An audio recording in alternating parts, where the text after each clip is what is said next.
Geico.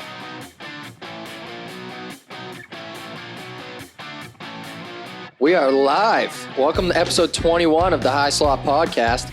I'm here today, as always, with the boys, Bob Deuce. How are we? Snipsky. Yes, sir. Our behind-the-scenes guy, Jay Butts. How we doing? And myself, Andrew Coco Curry. How we doing today, fellas? Still recovering from the weekend. Definitely had a nice tasking weekend. Congratulations on gender reveal, Coco. All the boys are out there getting after it, so that's how I've been. How about you, Vinny? Great, man. Big weekend, like Bob said, working OT on the weekend. Let's go. No golf, we should have been getting paid double. But yeah, it was sick. Coco's gender reveal was nasty. Yeah, I'm definitely still recovering from that, dude. I haven't got after it like that in a long time. I was definitely hurting. I'm still hurting, honestly. But yeah, it was a great time. A lot of boys were there. Big show out. For those who weren't there, didn't see on social media, I'll leak the news to you. It was a girl. So Colleen Coyne, wherever you're at, you got your next Boston Pride prospect coming soon. Let's go. Keep her on your radar. Yes, sir. We'll keep you in the loop. But yeah, great time this weekend. Great time at the gender reveal. Couple other things going on in the world of sports right now. NBA Finals, Boston Celtics, down 3-2 in the series. Boys think they can come back, or has Steph just been lights out? Yeah, I mean, I'm not really a big basketball guy. I watched some of the games, and yeah, Steph Curry is out of this world. Like, that guy is so nasty at basketball. But I don't know. We'll see. Like, the NBA likes Game 7, so they do, we'll see what happens.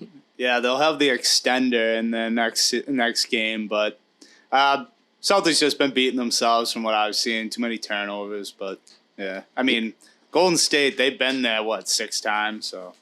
Yeah, I mean, with the couple nights off we've had from hockey, I've got to watch finally a couple of those Celtics games. Be nice to see Boston win another championship, but yeah, dude, the way Steph's shooting right now, it's like you can't even guard that guy. Yeah. Like, I saw a comedy video. It's like this guy, he like always does like these skits, like pretending to be like NBA guys. And one's like guarding Steph Curry. The guy gets out of bed and he's already like manning up on him. Yeah, and he's like, he's like, chill, bro. I'm not gonna shoot. And he lets him, gives him space, and he just nails like a 3 in his face.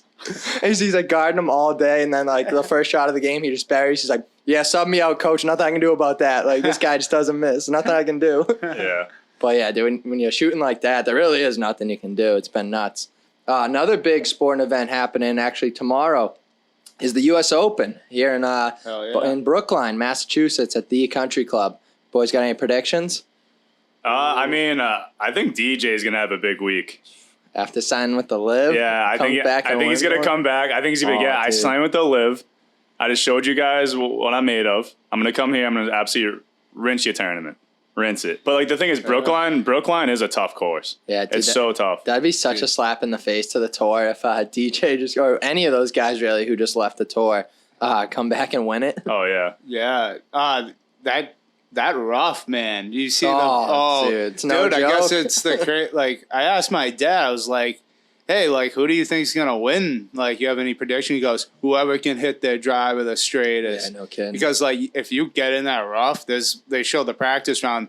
This guy's like Shane Lowry. I mean, like, good golfers, like, just chipping out of it and like looking like one of us out there. You know what I mean? But yeah, if I have a prediction, I like my boy. I've been riding this. He's been good this year. I'm on Cam Smith. Oh, I like that pick. Honestly, I was thinking him too. The mullet. The Aussie, the Australian, he's been playing great golf. That he's sick.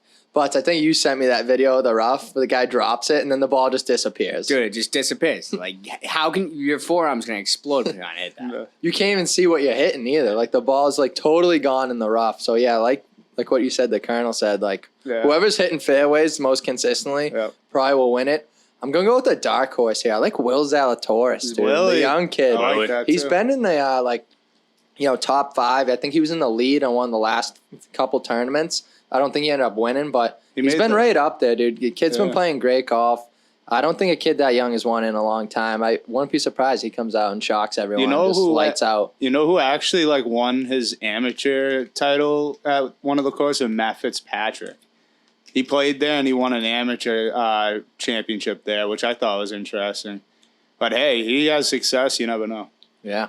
It should be a good one for sure. Definitely excited to tune into that. Saw a lot of people already there today at like the practice rounds. Taking pics. I have 3 days of my where I work. I drive through there and it's nuts. Really? Yeah, I see all like the signs for lot parking and the stadies on every corner. I saw like the shuttles for the U.S. Open and stuff. Yeah, it's pretty cool, honestly. I'm like, oh, this is like big tournament in our backyard. First time we get to experience something like that. Didn't you see? You saw a DJ. Oh, I think I did, but like somebody was driving this like gray, like SUV, and it said PGA Tour car on it on the side, and I like looked over. I looked up, and I saw somebody that looked like maybe Dustin Johnson pulling out of like an old townhouse on the like. Yeah, I was like, oh, I was kind of in the left lane. He's pulling the right, but I sniped it. Yeah. And I was like, that could be him? Because those guys, like, kind of low-key, no one knows who they are, you know? Like, I guess a bunch of them are staying at Brady's old house. Really? Like, yeah, they like made all the young guys? All the young guys, yeah. It's like the Heisman house. Yeah, exactly. So don't take any of those guys to win then. That's a stabbing cabin. Stabbing cabin over at Brady's. Oh, my God. The stabbing cabin. A lot of action going on in the world of sports. We got Stanley Cup Finals, which we're going to get into in a bit. We got NBA Finals, and then, U.S. Open. So big weekend for sports, ladies and gentlemen. Not going to be leaving your couches too often this weekend, that's for sure. All right, before we get into the hockey talk today, we must acknowledge that we are here in the studio today thanks to our producer, Hedge Better Technologies. The Hedge Better sports betting platform is a revolutionary concept that creates a competitive advantage for every party involved in the sports betting process. They're putting the odds in your hands, cutting out the middleman, and empowering a future generation of sports bettors. This sports betting platform is coming soon in 2023, but if you want to get early access, be sure to go check them out over at www.hedgebetter.com. That's www.hedgebetter.com. All right, why don't we get in some latest news around the NHL from the past week? So, after only 6 days since being fired as head coach of the Boston Bruins, Bruce Cassidy has been named the new bench boss for the Vegas Golden Knights. Boys, what are the thoughts on Bruce going to Vegas? Vegas is going to be a wagon again. All they were missing was a coach, and they got him. And thanks to Don Sweeney. They should send Don Sweeney a thank you card. You know what I mean? Like, that's all he needed was a head coach. You got Jack Eichel, you got Max Pacioretty, you got Mark Stone, you got a great defense. I mean, they got to find a little bit of goaltending, but other than that, bro, like Vegas is back on the horse. Yeah, I said prior pods that he was going to end up there, and I was glad to see I was right. It's just like a loaded team, and they're kind of veteran oriented. They added Eichel, he's on the verge of probably being in his prime at this point. He needs a kick in the ass, I think. They just need to find a solid goaltender. Maybe they love Leonard. I don't know how they feel about those guys, but they really need to figure it out with a real starting goaltender. We'll be talking like Pietrangelo, and you got Shea Theodore on D. Like, it's a perfect match, I think, for Bruce, and I'm glad that he got a real good draw, you know, with the teams that were open. Bruins, it sucks because we don't have a guy. We haven't hired anyone. It's like, all right, so we have no plan. All right, still, you know. Yeah, I mean, Bruce made out the best in this situation, dude. I know he was pissed about, being canned from Boston. He wanted to be here. He said he had the spoked bee tattooed on him. I mean, he came up through the Bravi Bruin system and then earned his way as the coach of the Boston Bruins. But, I mean, if there's a better situation he could have went to, this is it with Vegas. And like you guys said, I think Vegas is right back in the mix. I mean, the Bruins were a premier defensive team under Bruce Cassidy. I mean, that's kind of his style of coaching, and that's exactly what Vegas needs. It puts them right back into the mix of being a favorite to win the Stanley Cup next year. I know goaltending might be an issue. I like the Logan Thompson kid. Yeah. I know he had like 20 starts this year, like .915 save percentage, 2.6 goals allowed. For first year in the league, that ain't bad. Now with Bruce behind the bench and, more defensive-minded, approach to the game, I think they're going to be a wagon next year. Oh, yeah, I mean, for sure. You look at their roster, this team's in win-now mode. Eichel, Patches, Stevenson, Marchessault, Theodore, Pietrangelo, Stone. Those guys are all vets. all vets who are willing to buy in to what Bruce is going to bring to the table. He's not dealing with, the young kids who are just going to bitch and moan about being yelled at and, being criticized. He's got some vets that are going to back him. And this just makes the Bruins look like complete shit. I mean, you fire the guy and 6 days later he's got a new gig. Like, what does that tell you? On a better team, too. It shows that he's a good coach. That's what it shows. Yeah. It shows that we made the wrong move. We fucked up. And Trent Frederick and Jake DeBrusk, you better go out and score 30, 40 goals next year for running Bruce Cassidy out of town because this is all on you. What this looks like is like really bad for the front office of the Bruins. It looks like he was absolutely the scapegoat because if he was really like not he wasn't it to bring a team to the Stanley Cup or whatnot. No one would have touched them. They would have been like, all right, you got to wait it out a year. You got to be assistant coach somewhere. But no, the team was like, oh, word, Vegas, let's go.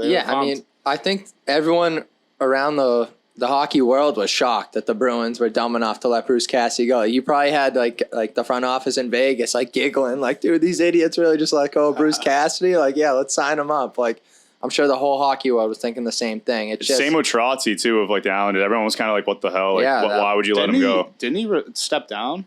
I think Trotzy. No, Trotzy got fired. Rick Bowness stepped down. Okay. Bowness stepped down. Yeah. But Trotzy got canned.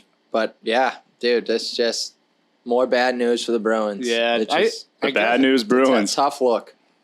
Just our front office just looks like absolute circus show. Yeah, I'm getting more info that the owner Charlie Jacobs stepped in and was like, "Hey Don, Cam, you're not gonna fire yourselves, so what's gonna change?" You know what I mean? It's kind of what I've been hearing. Oh yeah, Sweeney was like, "I'm not gonna fire," or Cam was like, "I'm not gonna fire Don, so I'm gonna have to get rid of Bruce." And it's not the right decision. No, definitely not. Get rid of everybody. So, with Bruce out of town, that means the Bruins got to fill a void here as their head coach. So there's been some rumblings around the league about some potential candidates for the Bruins' next head coach. I've heard Jay Leach is going to get interviewed. He's the assistant coach for the Seattle Kraken, former head coach of the Providence Bruins. I've also heard Nate Lehman's name being tossed around. He's the current bench boss for the Provi Friars, and he was the coach for Team USA at World Juniors. I've also heard Jim Montgomery, current assistant coach of the St. Louis Blues and former head coach of the University of Denver and Dallas Stars. And I've also heard David Quinn's name in the mix, the former BU coach and Rangers coach, and he coached the U.S. Olympic team this past winter. Any of those guys you see as a good fit? Nate Lehman's the only option here out of everyone. And if they don't go and get him and we get anyone else, I think the Bruins are going to be in the downward. I mean, we're going to be in a downhill spot anyways, but I think with Nate Lehman, we're going to get all those dark ages a little quicker, in my opinion. Yeah, I look at Lehman, very successful coach at Providence. He's led them to 10 consecutive winning seasons, national championship in there. He's coached plenty of players who have gone on to be NHL draft picks and studs in this league. The only thing that scares me, no experience coaching at the NHL level. At all, not even as assistant. Scares me a little bit. It kind of prove that he can hop a level. That's how you progress. Right. You'll only know if he gets a chance. It just clearly he can coach the college guys, but can he coach the older guys and the guys that are the pros? Yeah, it's all those guys kind of scare me because they're all they're former pretty much all college guys. Not like they have been successful in the NHL, But one that kind of scares me the most, and I know he's not a great coach, but I think the players would like him, is Dave Quinn, because you got a bunch of BU Terriers on our team that he probably coached, right? You got Grizzly, McAvoy. Coyle's a BU Terrier, but he played for Parker. But anyway, I feel like they could say something oh yeah, McAvoy likes Quinn, let's do that, something. But I don't know. I like what the Lehman it's just not great pickings for us. You know what I mean? Jim Montgomery, I like the Blue. He played assistant coach for the Blues. I like hearing that. That's interesting to me. But it's just there's no solidified guy where we're going to be we're going to be successful, right away. Yeah, no, that's for sure. I mean, a lot of these guys have their pros and cons. Jim Montgomery, he won a natty ship with Denver back 10 years ago. When he was the head coach of Dallas, he was successful there. But he was fired for unprofessional conduct, and I heard it was related to alcohol abuse, and he checked himself into rehab. Oh, I heard about that. I heard he was a good coach, but he kind of fell off the rails. Jay Leach, I'm going to say right now, I do not want that guy coaching the Bruins. Literally gonna say I don't that want too. him near us. If he's the one that's if that's like, who they choose, we're fucked. if he's the one, the Pravi coach that's supposed to be like developing the guys, didn't develop any of those guys. and then like Sweeney's like, oh, we want him because he like that's where I draw the line. Yeah, there, you know what I mean. I don't want him. Dude, I don't. Yeah, Jay Leach, I mean, he knows the system, but he has no proven success. I mean, especially when it comes to developing players in Providence, like Stadnicka, a couple of those other guys who like did not pan out. And then he went over to Seattle, and they were an absolute dumpster fire this year. Like, he has no proven success whatsoever. Dave Quinn's interesting to me. that's the most. He's interesting interesting to me, too. He's a former coach, a number of the guys, like you said, from coaching at BU. Yep. He did have a quick stint with the Rangers, so he's got some experience. He developed a lot of those young studs on the current New York Rangers team, like that kid line, Heidel, Kako, those guys who were, really putting up good numbers for the Rags this year.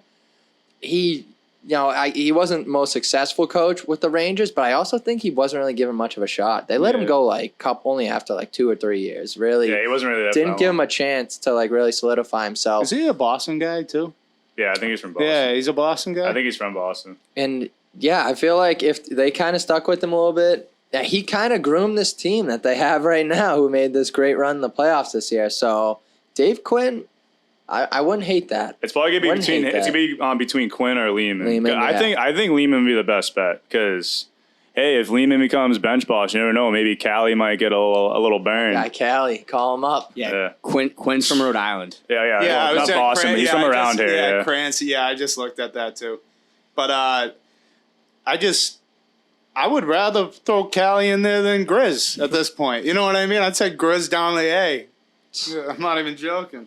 I wouldn't hate that. But yeah, I mean, like you said, Simsky, none of these coaches are solidified. You're taking a shot no matter who you pick from these candidates. I haven't really heard any other names out there that really surprised me. Like no Trotzy. Yeah, no Trotzy would never come. That's who I would pick. What about Aline Vigneault? Oh, Vigneault. I could see him being a laid back coach. I seen some videos of him laughing on the bench and stuff. No, he's considered old school. Yeah, I like him though as a coach. He's definitely not had great teams. Like he coached Philly. Like Philly hasn't. Didn't he took Philly pretty far? Didn't he? One of the years he coached. He wasn't terrible every year. I think they were decent, and then the wheels fell off the wagon. He wasn't the coach Philly. when they went to the finals. No, that was way before him, I think. And then I've also heard that the Bees are potentially looking at some assistant coaches for Tampa and Colorado right now. But obviously those guys probably aren't taking interviews when they're in the middle of a Stanley Cup run. Fuck no. You think they'll interview Chris Kelly? I didn't hear his name on the list. I also did not hear Mike Savard, who I would have liked to see at least get an interview, but I heard nothing. A guy like Chris Kelly, I'd like to see also. Mark Savard would be sweet too, but Chris Kelly, he's been there. Could be a player coach, he was one, he was a very good hockey player too, like Savard too, but Savard got hitting the rocks a couple times, too many, who knows, but. Dude, imagine an interview, a coaching interview, trying to become coach for the Bruins, and you got Don Sweeney, he's just asking you questions, he's like, yeah, so if Jake DeBrusk goes in the corner and loses the puck and doesn't back check, what are you going to say to him? And you'd be like, oh, you'll get him next time, Jake, don't worry about it. All right, we like you, we'll give you a call. You know what I mean? It's probably something stupid like that. I'll do my Don Sweeney impression.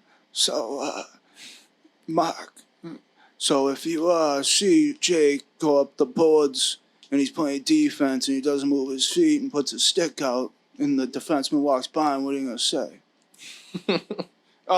Oh, yeah, no problem. Just make sure you get in the stick in the lane next time. Just get him next time, buddy. We love you. So... we got to hire someone soon. I feel like the longer that we wait, the more it's gonna be the more in trouble we're gonna be. Suck. Oh, dude, if it's Jay babysitter, Leach, that's what they want. Tank for Bedard, if that's the case, dude. Be all done. Speaking of coaching changes around the league, nothing is confirmed just yet. But the Philadelphia Flyers have offered John Tortorella the head coach position in Philly. We called it a few weeks ago. What do you guys think of the potential signing of Torts to Philadelphia? I think it's a perfect fit. Like we said, like I said last time, it's a boot camp. It's a boot camp environment. If you bring in Tortorella, and that's what they need. They need a whole ass turnaround in that organization, dude. they got a bunch of young guns. Like I like that kid Cam York they got on the back end. They just need to develop him and everything. And the forwards aren't terrible. They're just like getting a little older and like they just need to develop them more. Like that Konechny guy, I think he's like 6 years into his career and he can be a lot better. So and you got the hometown boy Kevin Hayes out there too. So Nyandl, I don't know if Nyandl's gonna return, but yeah, I think that's a great fit for Tortorella. Yeah, I like we said, they need a kick in the ass. The Flyers definitely need like that military type, like because they've been dog shit. Like it's literally don't be in last place. Yeah, they got the also yeah. Also it's like Bobby Brink, that kid too. We watched him play for Denver in the Natty Ship. That kid's got potential. He's good. Yeah. He just got to make sure he backchecks or he'll get benched. No, he plays a Tortorella game. He gets in the corners. He plays defense. He does everything. Yeah, no, it's good because they just got to be middle of the road.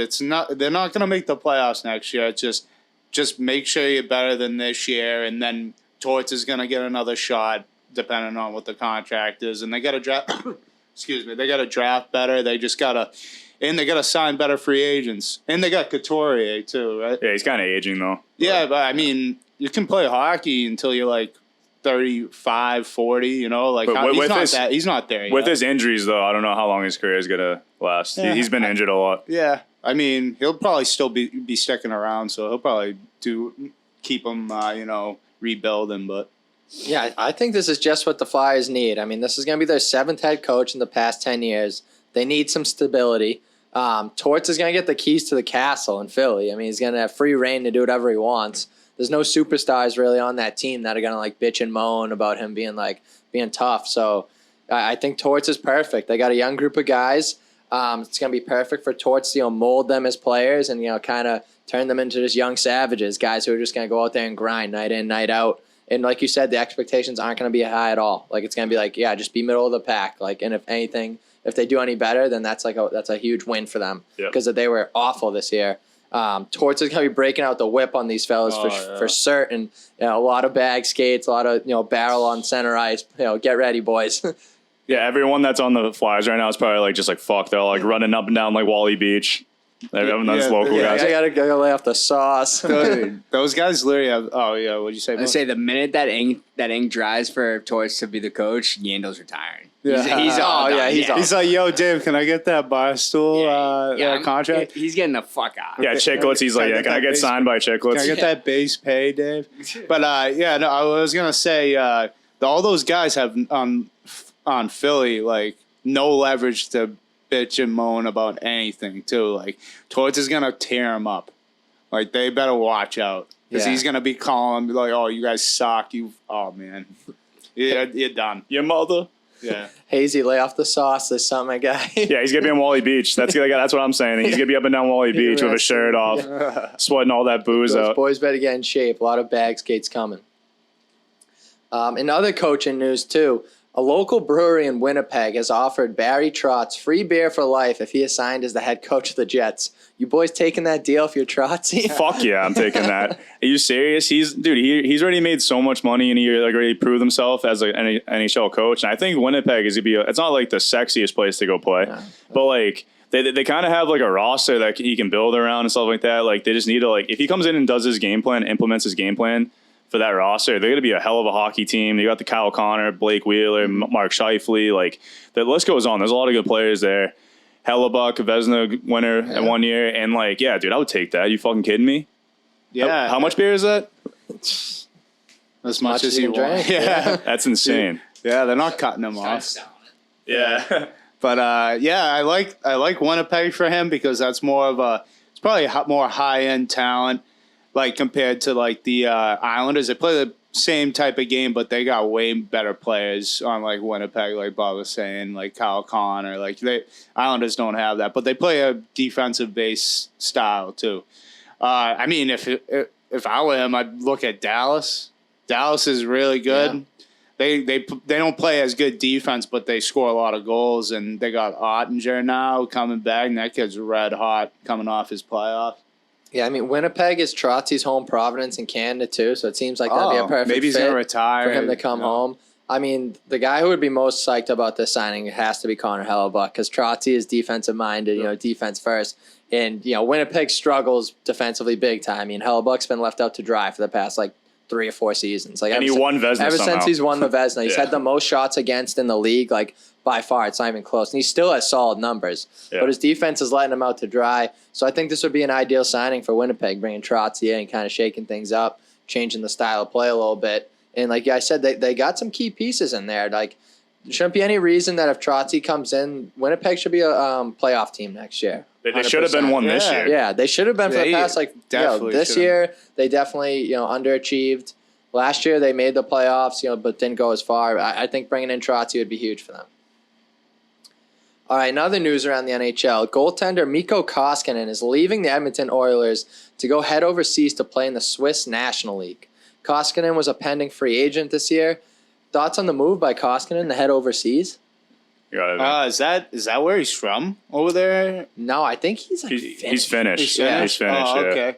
I mean, I heard Sweden, that's a good pro league over there. I see a bunch of guys go. He must be Edmonton must have told him something. He must have had some exit interview that didn't go well or something.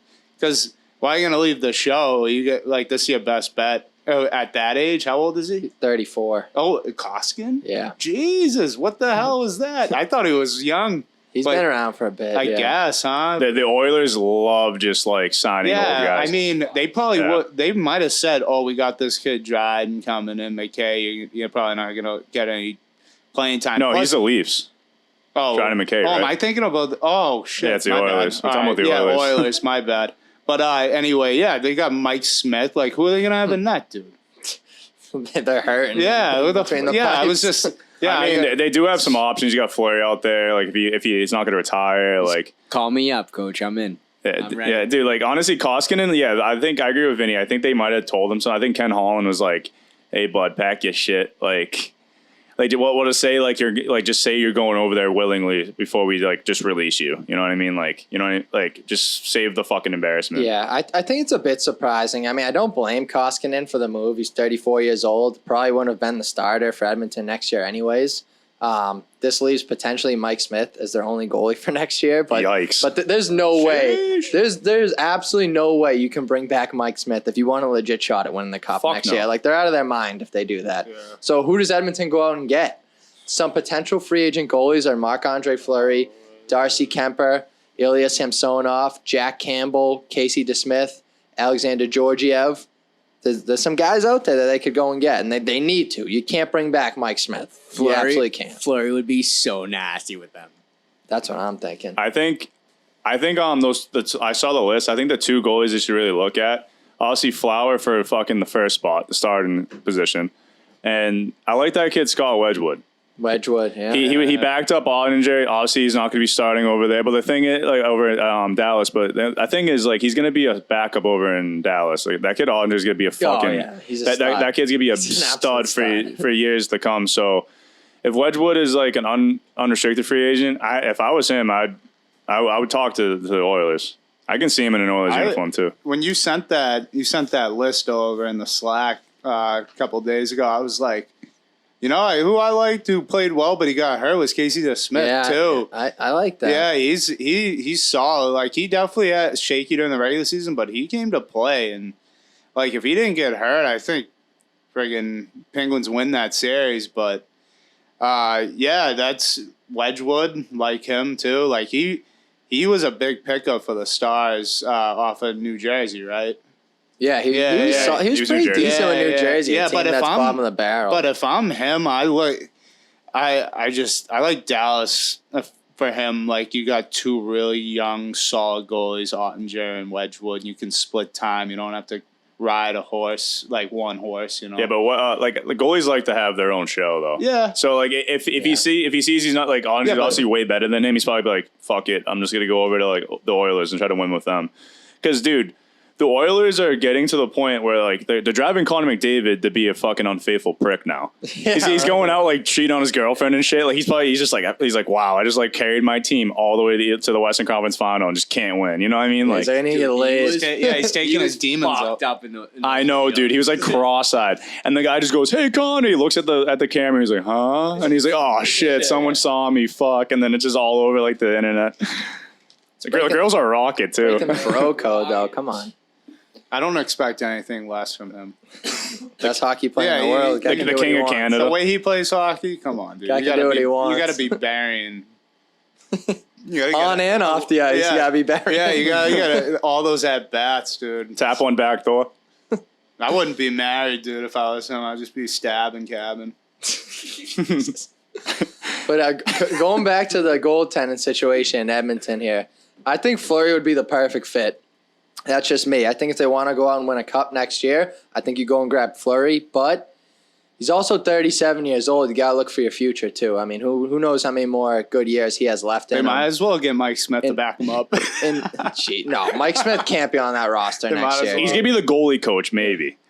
Fuck that. Yeah, he might as well, just sign him as a bench coach or Yeah. something, dude. Like, equipment manager. Yeah, he's like a trainer. Yeah, dude. He's watching He everyone's can't be jocks. the trainer, dude. Oh, it's not even like physical trainer. I'm like, that guy's a mess, dude. No, he's like sniffing Connor's like fucking jock. He's like, I always wanted to do this, but I couldn't get the Yeah, chance. guy's a sick Yeah, he prick. looks like a serial killer. But I think Fleury would be a great fit, but he's also bounced around from like team to team. Like I think he wants to stay put in Minnesota because he's got a good deal going in Minnesota there. I don't see why he would leave. They're not far away. No, they're right on the brink too. But Casey DeSmith, I think, would be a great pickup for them. Proved himself in the playoffs this year. Had an unfortunate injury. And then maybe you take a bid on like Jack Campbell or like Alexander Georgiev there. Jack Campbell looked solid for the Leafs for a good half to 3/4 of the season, and the wheels kind of fell off for him.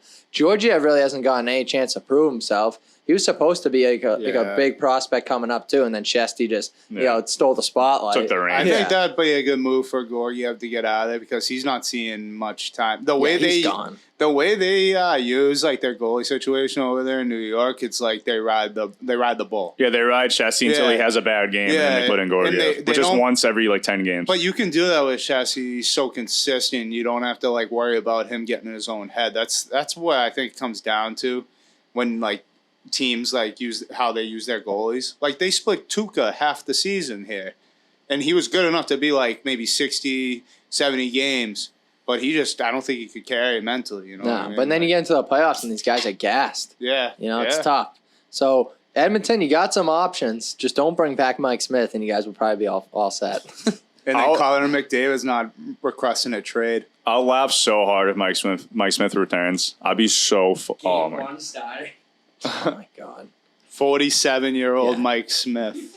Then McDavid's gonna be cheating on his girl every night, dude. He's like, dude, I got this plug in between the pipes, dude. Like, what am I supposed to do? He's just thinking about Mike Smith when he's going to town. He's just like, fuck. All right, speaking of goaltenders, former Buffalo Sabres goaltender Ryan Miller will have his number raised into the rafters in the upcoming 2022-2023 season.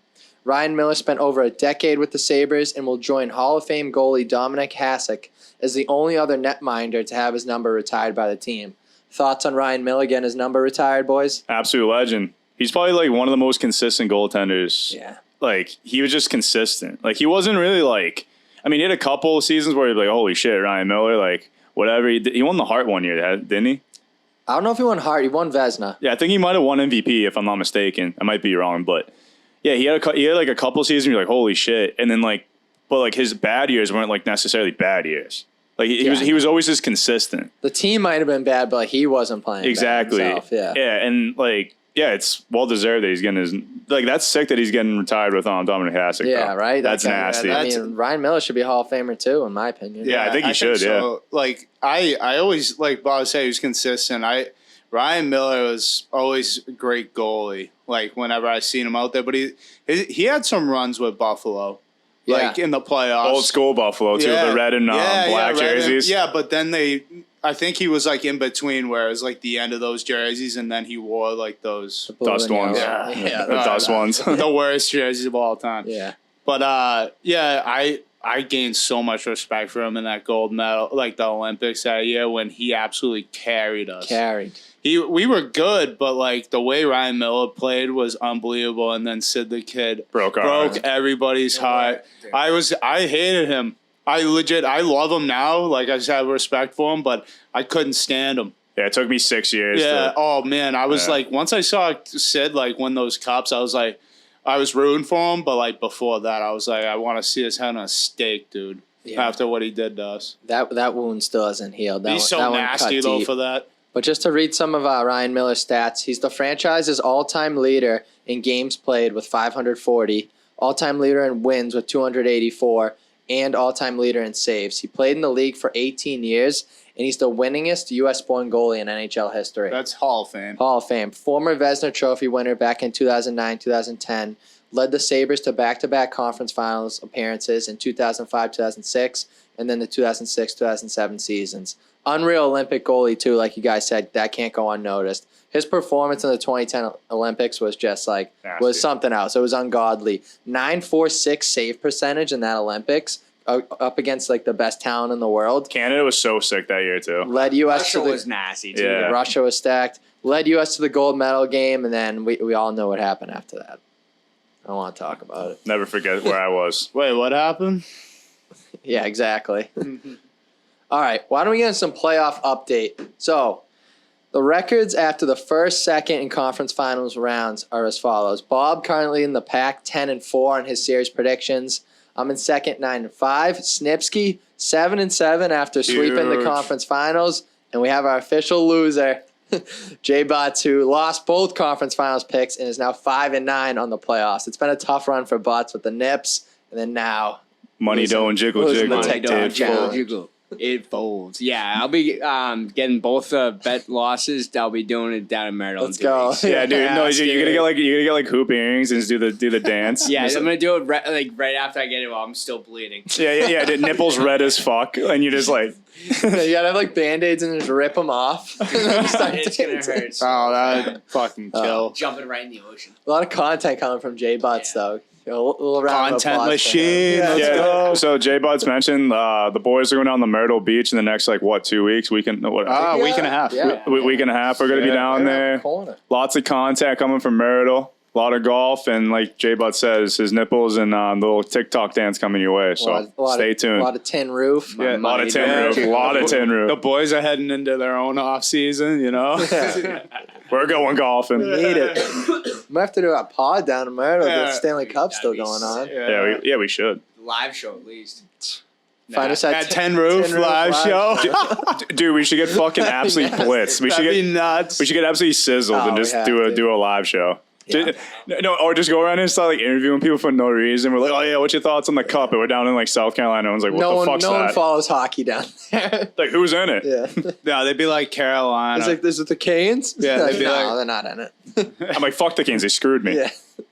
But yeah, boys got some content. It's going to be pumping out when the boys are down in Myrtle. Should be a great time. All right. Want to give you guys an update on the final results from the conference finals. So we talked about it last pod. Avs made mincemeat of the Oilers, swept them 4-0. But then, after being down 0-2 in the series, the back-to-back Stanley Cup champion Tampa Bay Lightning won 4 straight games to finish off the New York Rangers and are heading to their 3rd straight Stanley Cup Finals appearance. Boys, what was our thoughts on the Tampa-New York series? Yeah, I think the Rangers woke the beast. Went up 2-0 at home in Madison Square Garden, and the Rangers fans are just fugazi, like Biz says, and they just got a little bit ahead of themselves and did some scumbag shit. And I hate the Rangers. Yeah, after I was big on the Rangers until this whole series, everything that transpired, fuck them. But I picked the Rangers. Unfortunately, I thought they had it. I thought they were gonna have be like a little Cinderella going into the Stanley Cup final. But like I said, they woke the beast. Tampa's Tampa, and they're gonna keep on Tampa. Keep on tamping, whatever the fuck that is. Keep on lightning. All right, yeah, I was on it. I feel like, not to toot my own horn or anything. Vinny's nasty. Kind of legit. So I said once they go, the Rangers get into Tampa, this is where you really know who they are. Separates the men from the boys. Yeah, like Yep. you can win 2 at home. That's cute. But then can you win on the road against a team that's been there, done that, won the chip couple times, you know? And, you just – I think they went there a little too cocky. They dominated at home, went there a little cocky, thought they were going to push around the Lightning. They got shut out. And then they scored only 1 goal in Tampa, I'm pretty sure. I think it was like 8-1 or something. But, yeah, me and Coco were on it. Tampa in 6. We called it when it was tied, right? Yep. Yeah. Yeah. You can't bet against Tampa. They're we're witnessing greatness. What they're doing, like this is an absolute historic run. Like it can't go unnoticed. Like 3 straight Stanley Cup Finals appearances. It's unheard of what they've done, and they've lost like key guys along the way too. Like guys like they lost Goudreau, they lost Coleman, they lost Point. Gord, like all these guys, and they're like, they're not going to be the same team, but they are the same team, and they're right back in the mix again. New York started this series out great. They had a hell of a run this postseason. Honestly, hats off to the Rangers. Not really many people expected them to go as far as they did, including myself. I counted them out every series. I bet against them. This team will be back soon, though, the New York Rangers, and that's a fact. This team they have right now is built to win. A lot of young studs, a lot of key guys in that lineup. They'll be back here next year for sure. I'd say in like 2 or 3 years they're gonna win a cup. Yeah, with Shesty between the pipes, Foxy in the blue lines, a Banjo, Kreider. Like this team's loaded, and then you get into the young guns too. Like and they could get better. There's rumors like Kaner might be coming to the Big Apple. Like I'd like that. This team ain't going anywhere. Imagine him in a Rangers jersey. He'd look so sick. Yeah, he would look 88's nasty. Dude, I'm getting bricked up thinking about it, dude. Imagine 88, just like, oh, geez. Yo, the way they're treating Chicago, they're blowing everything up. If I'm Kane, I'm like, yo, get me out of here. Dumpster fire. Dude, you're getting rid of Hagel. Like, you're getting rid of, who else? Didn't they get rid of somebody else, too, recently? I can't think off the top of my head. Kirby Doc was apparently yeah. That's what you were saying. Yo, what are they doing? Like, they got rid of Fleury, too. Yeah, Fleury. Like, if I'm they're Kane, selling. I'm fucking like, well, yo, what's good with the upper management there? They get rid of the Zamboni. They're just like, yeah, who wants a Zamboni? Next thing you know, they get rid of the Chelsea Dagger goal song. Yeah, that'd be criminal. That's the Dude, best goal song in hockey. That'd be fucked. That is the best one. But really, in the end, the Rangers were just overmatched. They looked dead tired in games 5 and 6. Like it was a completely different team out there. They barely had any quality scoring chances. And if it wasn't for Shesty, those games probably wouldn't have been close. Right? They scored 1 goal at the end of game 5, like late on a power play with like a couple minutes left, and then they only scored 1 in game 6. Like there was barely any chances for them to score. Game 6, it was Stammer time. Stammer took over. He scored the opening goal, and then what ended up being the game-winning goal just 21 seconds after the Rangers had tied the game. That goal was nasty, dude. The sauce that Kucherov gave him, too. Unbelievable. What, the Palat goal? No, Stammer. Oh. Hey, and I said that, too. I said Kucherov is going to be the difference. Yep. Vinny called everything, apparently. Listen to the pod. He knows his lightning. Listen to the pod. He does know his lightning. Listen to the pod. Here's a funny thing about the Rangers. I knew they weren't going to the Cup when I realized that they didn't have a captain. You're not raising the Cup with an assistant captain or alternate. I was going to say, when's the last time a team has won a Cup without a I don't think it's ever I happened. don't think it's never happened. Let's fact check that for us. Or couldn't Has a team ever won a Cup without having an official captain? I doubt it. No, I couldn't. You don't know. But really, the difference in that series was the leadership and the experience. That was ultimately what decided the series. I said the Rangers' lack of experience was going to catch up to them at some point. They got away with it in the Pittsburgh series when they were down 3-1. They got away with it again in the Carolina series, being down 3-2. But it wasn't happening a third time against the reigning champion, Tampa Bay Lightning, that's for sure. And Tort said it best. He said after his Blue Jackets swept Tampa in the first round of the 2019 playoffs that they created a monster. And that's exactly what the Lightning are. They're a monster. Haven't lost a series since. 15 straight series they've won. Same with Maroon. It's unheard of. You see the Maroon stat? Boy. Even with the Blues, he's won 19 straight series. Yeah, that's unheard of. Because he won that year. Boys, I got the captain facts. NHL clubs just do not win titles without an unquestioned captain leading the team during the grueling playoffs. But wait. It has happened before when the 1988-89 Calgary Flames won the Stanley Cup. Lanny McDonald. Yeah, against the Canadiens. Was that Lanny McDonald, the alternate? Calgary in '88 had no captain. Only time. Yep. Wow. Or Theo Fleury. So yeah, it doesn't happen often. That's for sure. But it was really just inevitable that the Lightning were going to go on to their third straight cup. And sorry, as Rangers fans, it just wasn't meant to be a few guys. Rangers fans actually didn't deserve it because of how bad of sore losers they are. Yep. And when they win, it's even worse, dude. They're just so cocky, so arrogant. They love to rub it in your face. But what really proves my point was that Madison Square Garden fan who's now banned for life when he sucker punched the Lightning fan. That's a disgrace. City boys down. Bad. Dude, like, when I saw that video, I was, like, beside myself because obviously I picked Rangers, and I said in our group chat right when I saw that, I was like, yep, Rangers are losing in 6. Because I was like, in my head, I was like, oh, there's no way they're going to lose in 6. They'll force 7. And then after that, I was like, hockey gods, they're going to bite you in the ass. Oh, yeah. I'm a huge believer in hockey gods. Dude, doing that shit, man, like, there's no fucking place in the game for that. Yeah, Yeah, there's it's literally fucked. one Lightning fan surrounded by like 1,000 Rangers fans. You're just strutting along like whatever, happy his team won. And then this douche friggin' suckers him, dude, knocks him out cold. And then I guess some other guy tried like grabbing him because he's like, hey, buddy, you just friggin' you Killed suckered someone. a guy. You just killed and I someone. guess he rocked that guy too and like ran off. And then that- security ended up catching him. What a coward. That same guy was wearing an Islanders jersey last year. Yeah, right? Some Staten Island Yo, did you scumbag. did you hear at his court hearing he wore the same exact shirt he wore that night? No, he Yeah, he didn't. wore a Rangers shirt. Oh, my He, God. he wore like evidence. He's Yeah, there's blood. He's There's like, like yeah, blood on it. He's like, yeah, it wasn't me. There's blood all over his But they jersey. should. That guy that got knocked out cold. The Lightning should have him like wave their Lightning flag at be home nasty. during the cup. The Be next year when nasty. they play the Rangers, he should be like the honorary, banner waiver. So Yeah, Yeah, he yeah. drops the puck Yeah, yeah. at center ice. Yeah, facts. yeah, but dude, screw Rangers fans. They're cocky pricks, and then they're just the biggest sore The losers. silver dude. spoon. They can't handle losing. It's like, come on, they're just no place for that. Go stuff. back to your New York City loft, you Yeah. clown. Hate New York. New York people are just arrogant. All right, boys, we're finally here. Stanley Cup Finals. It's been a long season, and the league's two top dogs are going to be battling it out for Lord Stanley. We have the Colorado Avalanche, who have been the favorites to win the Cup for the past 2 seasons and have now finally made it back to the Stanley Cup Finals for the first time since the 2001-2002 season when they won their last Cup. Then we have the Tampa Bay Lightning, who are looking to become the first three-peat in the NHL since the New York Islanders back in 1982. This is the finals that everyone wanted, and we got it. So buckle up, boys. It's going to be one hell of a ride. It's been a long season. Here we are. So there's a lot of factors in determining who wins this series. First thing I think is the goalie battle. What do we think about that between the pipes, Colorado, Tampa? Yeah, I agree with that too, because goalies have been kind of shaky for both teams. I mean, not both teams, I would say. Like, obviously, like Vasilevsky, but like I mean for like the Avalanche.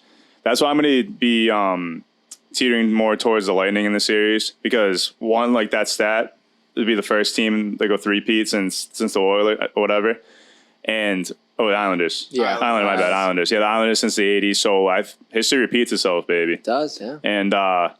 And I just don't like the goalie matchup because Darcy Kemp didn't look sharp at all the whole playoff, and it's just Vasilevsky is just the GOAT, and he's just gonna go out there and just shut the door. And like what Vinny said with the Lightning, and everything. I've been against the Lightning pretty much the whole playoffs. I thought they were gonna be like, I thought their run's gonna come to an end, but it's just Kucherov, like Brayden Point is coming back to play. I've heard that, so they're gonna be fully healthy for this series, and I just like the Lightning. Yeah, I think when you look at goalie battle here, has to go to Tampa Bay. There's a big question mark right now for Colorado on who's getting the nod for Game 1. And I hope the Avs are ready because they're not facing David Rittich. You're not facing Connor Ingram. You're not facing Ville Husso or Mike Smith. You're facing arguably the greatest postseason goalie of all time in Andrei Vasilevsky. Him between the pipes, I think the advantage here has to go to Tampa. I agree. I'm seeing the line right now for Colorado minus 150. Not loving that for Colorado because they've been sitting on their ass for a while. And usually the teams that have been sitting, like they play 7-game series, they're ready to go. They're not sitting around rusty. Vasilevsky between the pipes. Man, I'm so torn between both of these because Lightning, yeah, I like 3 in a row. That's so hard to do. But the Avs seem like they're like to not mix sports, but like they're like the Celtics coming in here. Right. You know what I mean? So I'm going to go through a bunch of factors that could determine the series, and we'll give our picks at the end. So first, goaltending matchup. Next, you got to consider rust versus rest, kind of what you were just saying. So the Avalanche have had 9 days off since their last game. We saw it with Tampa in their last series. They got out to a slow start after having ample time off, and it almost cost them that series against the Rangers. Will we see the same with Colorado, or will we see a tired Tampa Bay team who has had much more of a grueling run through this postseason than the Avs have had? It could go either way. It depends on how you look at it. I think, no, the Lightning are just like the reason why they're on this run because they can just keep on going. Like, they're built for this shit. So I think regardless, even if, like you said, like, oh, they might be the entire team going into this, I think they're still going to just take it to them. I think just because John Cooper, like, just the way he coaches, he's been in this situation twice. He knows how to, like, get his players ready. He's a perfect player coach. His system's just great. So I think Stammer and the boys are going to just go out there and just fucking take it to him game one. Yeah, I mean, I said it last time. I said Colorado's kind of had a cupcake run through this postseason. So, like, are they rested? Are they ready to go? Or is this time off going to bite them? Are they going to show up a little rusty tonight? And is Tampa, who's been rolling every series, they're just getting in that groove, are they going to come out and, kind of bring it to the Avs? I think the road really defines, like, how you're going to play, too. Like, you swept 2 teams, right? Yeah, they swept twice. They swept twice. They've only lost 2 games this postseason. Yeah, I mean, I feel like if you're really battling, like how the Lightning have been battling, it seems like they're at the advantage because I think it means more to them, too. Like, they're like, oh, we just won 4 straight against the Rangers. We battled. Like, I think it bonds them closer together. Plus, Avalanche are low-key kind of banged up. No Kadri, who's kind of like one of those guys who mixes it up for them, And then Cogliano's kind of one of the depth piece. They both have, like, the same kind of injury, like hand injuries. So, I mean, they're getting point back. Hagel's probably in play, too, for the Lightning. If I'm the Avalanche, I'm telling Kemper he's sitting until Francois loses a game in the playoffs. I don't think goalie's been announced yet, but I agree. Yeah. I think you got to go with Francois. He's 6-0 this postseason. Kemper's been having some time off with that eye injury. I wouldn't want to go to him cold off the bench. An eye injury. And having Kaji and Cogliano, it's bad. I mean, pretty big too because they're both centers. Like, who are you going to jump up for to fill the 2 center spots? It could be a big gap. I know the Avs are deep, but like, who's going to step up? You know what I mean? Like, so my next question is: can the Avalanche, their offense, can they continue this historic pace? The Avs have scored over 4.5 goals per game this postseason. I talked about the goaltenders they faced earlier. So my question is, can they continue scoring at this pace against Vasi and the Lightning? I mean, they do have a high-powered offense, but like you said, they were playing cupcake fucking goaltenders.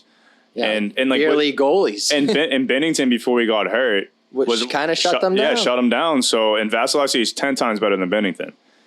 Like, in Vasilevsky was locked in the last 2 games against the Rangers. He let up 2 goals combined in like the last 2 games of that series. So, I don't know, man. I think Colorado's going to run to a buzz. So, I think it's still going to be a great series, but I don't know, man. Like, Colorado, if I was Colorado, I'd be kind of nervous. Here's a stat for you guys. Tampa Bay is 3-5 this postseason when Vasi allows 3 or more goals. They're 9-0 when he allows 2 or less goals. Yeah. That's a defensive squad. Yeah. I mean, they're not as, like, high, like, in recent years, they've been more high powered, but they definitely, like, added some pieces at the deadline that are just, like, fill out the rest of their team, so they do play more defensive. Like, Nick Paul, he's a good defensive player, but he can really bury. You know what I mean? Plus, what was I going to say? Never mind. You guys can keep going. All right. So, talked about some of those things. You got to look at the matchups, though, the guys in the lineup. So probably the biggest matchup of this entire series is going to be the Cirelli-McKinnon matchup. So Cirelli is far from the most talked about player on the Lightning roster, but maybe he should be. Cirelli has been on the ice for a total of 252 minutes this postseason. In majority of those minutes, he's matched up against Austin Matthews, Mitch Marner, Alexander Barkov, Jonathan Huberdeau, Mika Zibanejad, and Chris Kreider. Right? Some decent household names. When Cirelli was on the ice against those guys, the Lightning let up a total of 4 goals. That's correct. 4 goals when he was on the ice against those guys. So the question is, can Cirelli shut down McKinnon? Yeah, I mean, if he's locking down that many people, like high superstars, there's no question he can lock him down. I know McKinnon has high speed, but Cirelli is should be a sell candidate every year. He should be. He's a second line center. He's overlooked because you got Stammer as first line center, so he's kind of overlooked there in that department for the Lightning. So yeah, I've always liked Cirelli. I've had him, dude. He's a great fantasy pickup too. And any people next year fantasy draft get Anthony Cirelli. He blocks shots like you read about. But yeah, that is a hell of a matchup to look for. Everyone look out for that. That was a good little breakdown, Coco. I mean, it's going to be a tough test for sure, but if Cirelli shut down, Austin Matthews, who's going to win the Hart Trophy, I don't see why he can't shut down Nathan McKinnon. I think it doesn't take much to get in McKinnon's head from what I've seen him do on the ice when he retaliates. So, hey, if Cirelli can play some mind games, maybe give him a little shove in the back, let him know he's there. And I mean, McKinnon's a fast guy, but it seems like you get in his head, he keeps going, but it seems like he just feeds into it. And you can't be taking dumb penalties, especially in the Stanley Cup. And the other thing too, McKinnon, yeah, he's got that fast speed, but dude, he played against the Oilers last season that had no defense. He was turning around pylons. Yeah. So you got to face Ryan McDonough, Victor Hedman, Mikhail Sergachev, Foote. Dude, there's so many fucking mooses in the back end. So many just seasoned vets, dude. They've had the Lightning have had the same decor for the past 4 years, and they're just fucking locked down. So Nate McKinnon's not going to have that great of he's not going to have that much room to maneuver with. I don't think he's going to have as much room as he had in prior series, like Edmonton. Practically no one was around that guy. He had all day to do whatever he wanted. I think it's going to be a different story against Tampa. I have a fun fact for the Stanley Cup. So the 2022 Stanley Cup Final will be the NHL's first championship series to include Norris Trophy finalists from that season on either side since 2001. That's Victor Hedman, Cale Makar, and the last was 2001 Ray Bourque versus Scott Stevens. Wow. 21 years ago. Scott Stevens was an absolute that guy was a menace. Dude, he legit committed murder on the ice. It was so fun watching that guy play. He ended Paul Kariya's career. But Paul Kariya was so fun to watch too.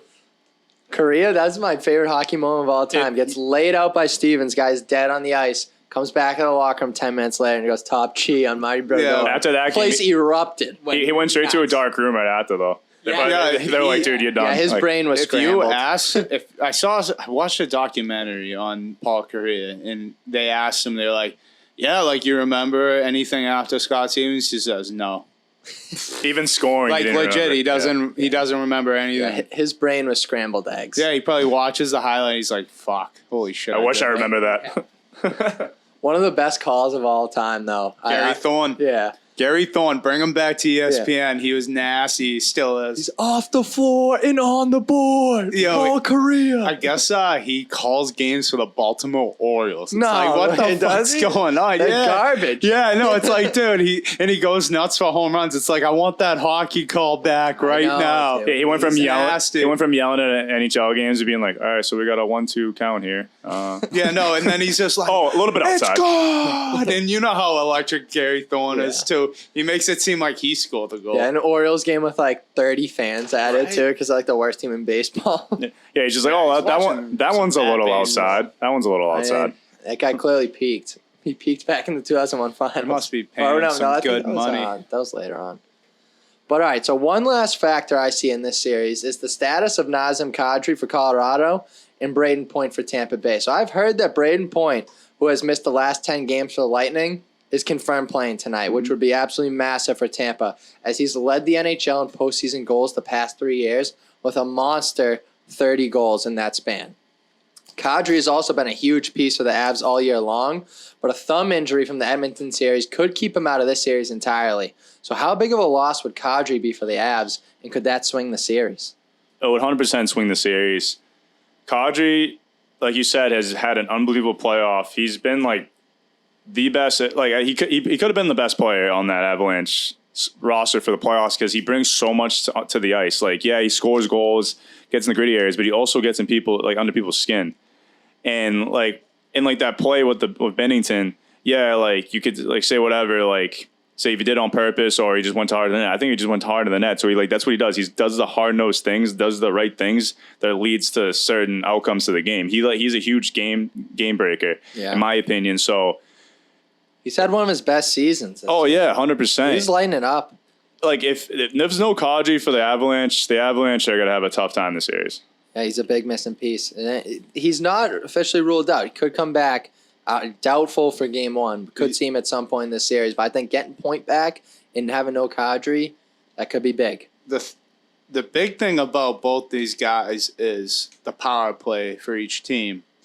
Point's the bumper, where like he scores a mass amount of goals because guys like Kucherov be on the half wall, and then he moves down and drags defense, and then right in the middle, that's where Braden Point sits, and all he does is hit one-timers for goals or just scores goals.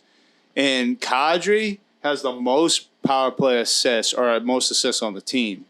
He has 59 assists, leading the team in 21 power play assists, and he's plus 13. So it's like Tampa's power play got probably like 10 times better with this move, and Kadri, that's a hit. That's a hit for them, you know? And Colorado's power play has been on fire, hitting like a 33% clip this postseason. Yeah. Tampa, though, their penalty kill's no joke. Yeah, they get after it.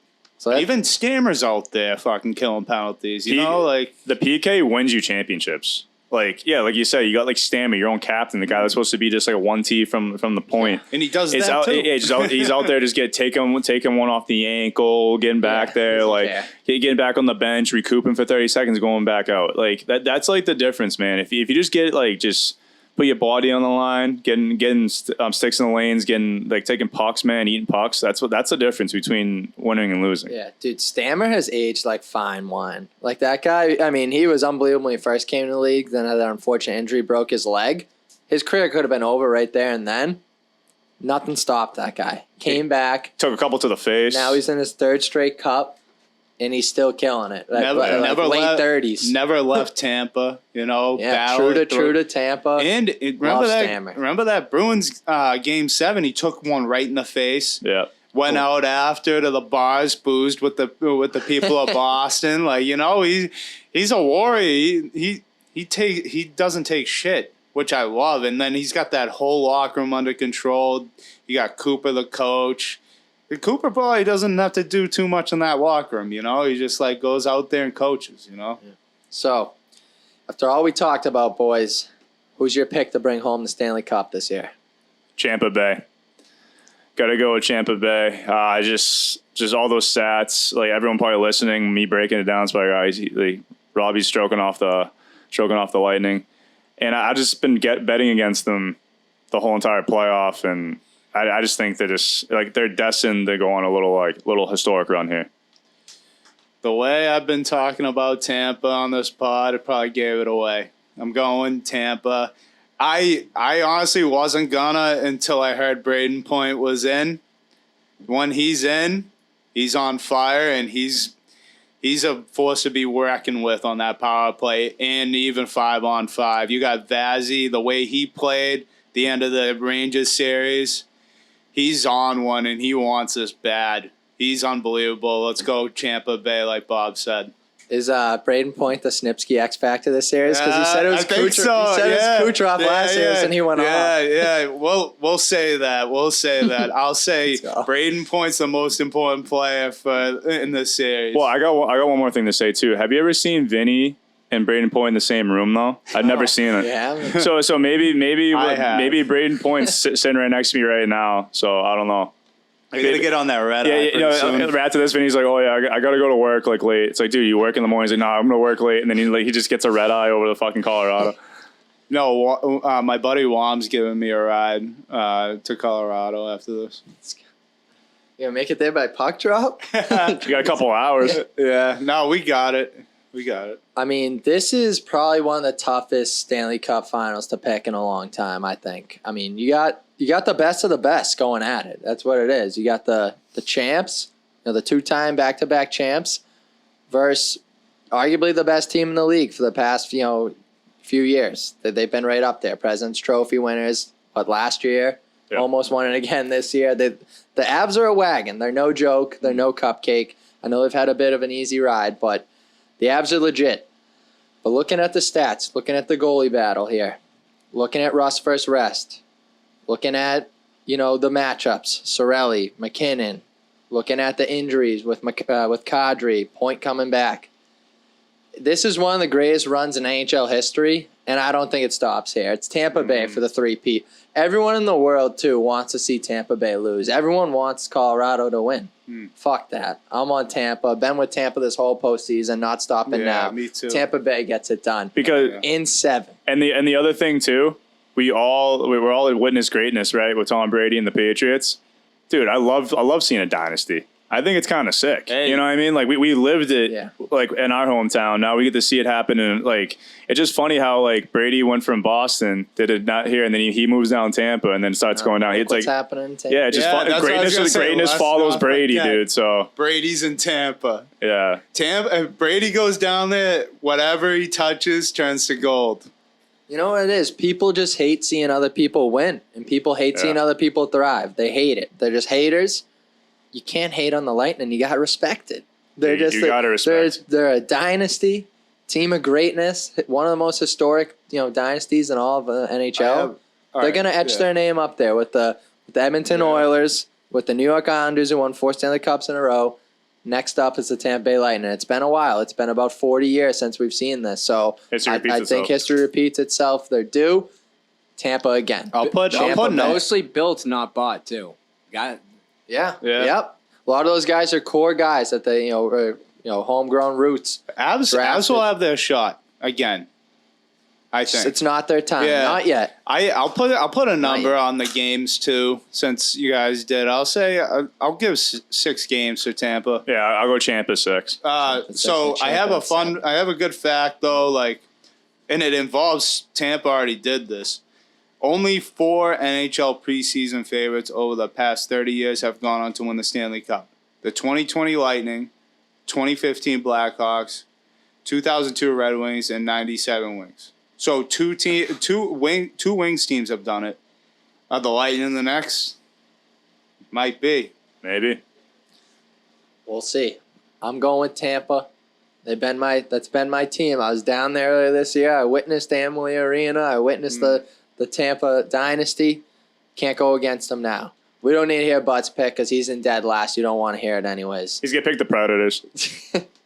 But it looks like for the first time this postseason, I think we have a consensus from the boys. Consensus. I know. Ring the bell. Consensus. Ring it. For the record, we'll say Butts is on Colorado. Yeah, he might. He'll probably say that when he's down in Myrtle doing his dance. Hey, Butts, who do you want to win? I got the Lightning. No. Ah, damn it. All right, it's a little consensus. God. All right. All right. I think it's time for one of our final segments today, and that's Bob's fun fact of the day. Bob, why don't you take us away? Okay. Well, insurance pays for man's dishonesty in this fact. A woman who caught an STD while getting laid with her now ex-boyfriend in her Hyundai Genesis was just rewarded $5.2 million by a Missouri court. The car was insured by Geico, and the court ruled that the insurance company will have to pay the damages on the dude's behalf. So this guy, we'll just say let's go with the guy's perspective. This guy banged his girlfriend in her car, gave her an STD, didn't tell her that he had an STD, and then she went and sued him for $5.2 million, and his Geico insurance had to pay for it. Oh, what? Isn't that nuts? Dude, Geico probably got that. I was like, oh, that's never going to happen. Like, this is never going to go through. And then, there was probably a massive loophole, and then they probably had to fix that right after. Isn't that nuts? It's a tough bid for Geico. I know. That guy looks like a scumbag, but at the same time, he just didn't have to pay it. He's like, dude, you just I'd rather you hit a car, dude, than do some shit like that. Yeah. Come on. They're gonna look over their privacy policy and be like, "Yo, what the fuck?" Yeah, it's no longer 15 minutes can save you 15% or less. It's 15 minutes or less could cost you $5 million. Yeah. Jesus, dude, that's tough. Yeah, Geico. Its next commercial is like, "Hey, if you sign with Geico, please use a rubber in your car." Yeah, Jeez, they're gonna be having their own condoms. yeah. If you have insurance with Geico, it's just gonna come with like a pack of condoms, like in the glove box. It's in the glove box. Yeah, Oh, let's go. Oh, UDL boys. The boys at UDL just showed up. good shit. Shout out UDL. What's up? What up, Troy? Hey, Oh, appreciate it. nasty. Bring it in here. Bring it in. Yeah, here. bring him in here. Bring him in. Yeah. Facts. The former guest, the UDL boys, bringing in some fresh merch. Let's go. Oh, those are fresh. Hey, you ready? Yeah, hell yeah. Yeah. The big one, yeah. We got the J Butts jersey. Oh yeah. Yeah, Let's that's go. it. Fire me Hell up. yeah. Did you get 69? I'm opening up live. No, someone right else here. got it. I think I got double Which nines. one's me? Oh, that's pretty Right good. here. Hey, Oh, you got the Gretzky? Oh no, Buttsman Gretzky. Dude, That's someone sick. else got 69. I'm assuming you went 9er, Coco. No, I think someone had it. I think I went I think we're 29. buddies, I'll bet you are. Hey, appreciate it. Some fresh merch from the UDL boys. Tune in. Go, fire me up. Hey, let's Oh, go. 29. I'm about to put my order in. I didn't know they put the orders Yeah. in. I guess I gotta put mine in. Let's go. That's 99. Nasty. Is 91 available, Troy? Oh, yeah. How much are they? They're $40. 42 Oh, bucks. all right. Let's go. Yeah, I'll send you a Venmo. Is 8 available? 8? I don't think 8's there. Yeah, that's a single digits. I feel like 88. I'll go 88. 88. Yeah. Oh, let's go. That's pasta? nasty. Yeah, I'll go. No, I don't care about pasta. I want Vasilevsky. Lindros. Vassy. Alright, But- stay on the page to remind me so I Yo, I'll put the info in the Venmo. I'll be like Snipsky, 91, and I'll send you the Venmo. I'll do it right now. Say less. Yeah, I'll put Yeah, it we'll on. send him over right now. Yeah, I'll put I got it you, on. bro. Let's go. Nasty. those And are then awesome. you gotta come in like you just did before the next one. It'd be like, Yeah, that works out perfect. yeah. Alright, bro. Yo, same time next week. Yes, sir. So I know you viewers are Oh asking. no, I bet they take a while. Nah, a couple weeks it'll be Yeah, here. like 3-4 weeks. Oh, It's yeah, a no quick- rush, no it's a rush. quick turnaround. All right, man. Nice seeing you, bro. So I know you viewers out there are like, damn, that jersey's nasty. How do I get my hands on one? You head over to the UDL podcast or UDL League Instagram. I don't know their actual handle off the top of my head, but just search UDL on Instagram. You'll find it. Hit them up. You can get your own custom UDL jerseys. Things are fresh. All right, so as always, we'd like to thank our producer, Hedge Better Industries. They continue to revolutionize the sports betting industry. So if you haven't already, be sure to go check them out over at www.hedgebetter.com.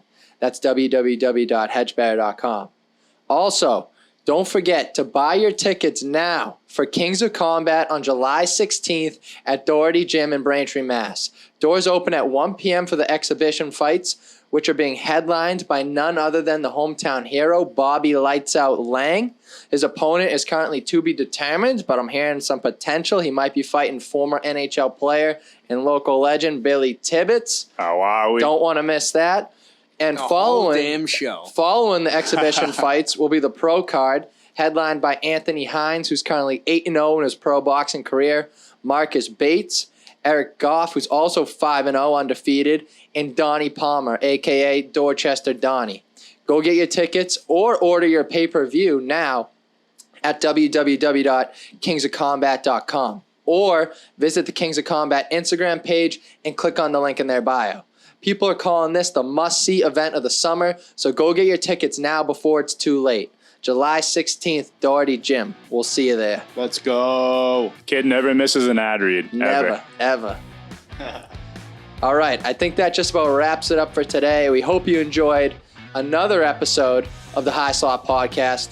Be sure to go check us out over on Twitter, Instagram, and TikTok at High Slot Podcast for more daily hockey content. Thanks, everyone, and we'll see you next time. Thanks, everyone. Peace. Thank you. Later. You.